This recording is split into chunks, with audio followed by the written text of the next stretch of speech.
2022 թվականի հոկտեմբերի 17-ից մինչ օրս 3 տարուց ավել ես ունեմ մեղադրյալի կարգավիճակ եւ որպես մեղադրյալ, որպես դատավոր եւ առհասարակ որպես իրավաբան ես մշտապես ցանկացել եմ հասկանալ ինձ ներկայացված մեղադրանքի բովանդակությունը եւ էությունը, այդ բարձրացումը փորձել եմ ստանալ ինչպես նախաքննական մարմնից, այնպես էլ հանրային մեղադրողներից։ Բայց այդպես էլ չեմ ստացել։ Նախաքննական մարմնին նույնիսկ ես եւ իմ պաշտպանական թիմը խնդրել ենք copy-paste եղանակով ի վերջո ցուցանել, որն է իմ արարքից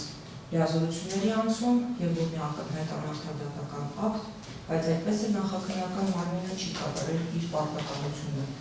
Հանրային մեղադրողներից ամբողջ դատավարության ընթացքում Գևորգյան Արմենը խուսափել է մեր առաջադրված որևէ հարցին պատասխանելուց, պատճառաբանելով, որ դրանց կպատասխանի համապատասխան փուլում,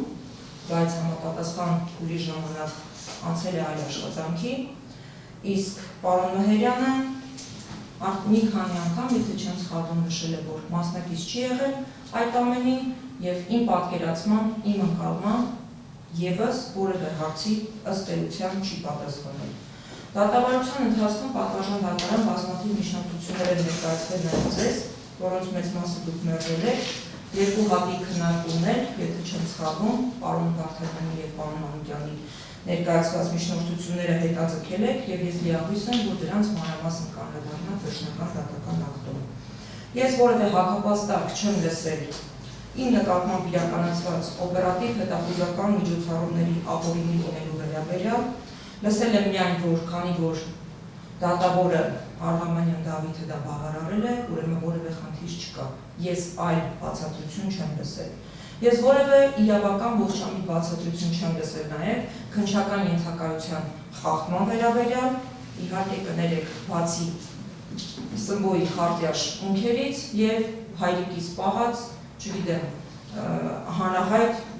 նապաստակների համտեսումից։ Ես որևէ այլ բացատրություն չեմ լսել։ Այն, որ մեղադրանքը որևէ բացարձակ որևէ աղերս չունի իրավաբանության հետ, դա շատ լավ հասկացել եմ եւ հասկանում եմ նաեւ նախաքննական մարմինը եւ դատախազությունը, դրա բառօրինակը հենց այն է, որ դեռևս նախաքննության վաղ փուլում, երբ ես նոր էի կալանավորվել, նախաքննական մարմինը հանդես է եկել առաջարկով, հետևյալ առաջարկով, որ ընդունի մեղքը ցուցմունքներ տուր, որպեսզի մեղադրանքը վերավորակենք, մասնավորապես լիազորությունների անցումը վերավորակենք առաջին մաս, իսկ ակնհայտ անարդարդատական ակտը առհասարակ հանենք, իսկ դու գնա տուն։ Ինչը բնականաբար իմ կողմից մերժվել է։ Ինչ եք կարծում, պատվարժան դատարան, եթե մեղադրանքը օրենքի եւ իրավունքի, իրավաբանության սահմաններում լիներ, նման առաջարկ կանեին ինձ, բնականաբար չէին անում։ Լավ հարց է առաջանում, ինչու է նման կերպ վարվել, այսինքն ինչու է ինձ ներկայացված մի մեղադրանք, որը ոչ միայն հիմնավոր չէ, այլ ես ներողություն եմ խնդրում, գրագիտության եւ պրոֆեսիոնալիզմի մինիմալ չափանիշներին չի համապատասխանում։ Միթե ԱԱԾ-ում կամ դատախազության, միթե ԱԱԾ կամ դատախազության աշխատակիցները խնդիր ունեն գրագիտության հետ, միթե սա պրոֆեսիոնալիզմի բացակայության արդյունք է, միթե չեն հասկանում ինչ են անում, իհարկե ոչ պատվարժան դատարան, շատ լավ էլ հասկանում են։ Եվ դատախազության եւ ԱԱԾ աշխատակիցները լավ էլ պրոֆեսիոնալ են, լավ էլ գրագետ են, բայց ինչն է պատճառը, որ նման կերպ է վարվում։ Ինձ պատժելու հանձնարարություն են ստացել, փայլուն կերպով կատարել է։ Եթե մեղադրանքը նման կերպ ուղղված չլիներ, եթե իրականությունից կտրված չլիներ եւ նման կերպ իրականությունը չհամապատասխաներ, ես պարզապես չէի կարող 2 տարի 5 ամիս պահվել անազատության մեջ, որից 1 տարի 5 ամիսը ես գտնվել եմ Աբովյան քրեակատարողական հիմնարկում։ Ինձ մոտ հաջորդ հարցն է առաջանում, այս իրավունքի նշումներ չպարունակող մեղադրանքի պարագայում դատախազության հույսը ով է պատվարժան դատարան, դուք եք, շատ իզուր։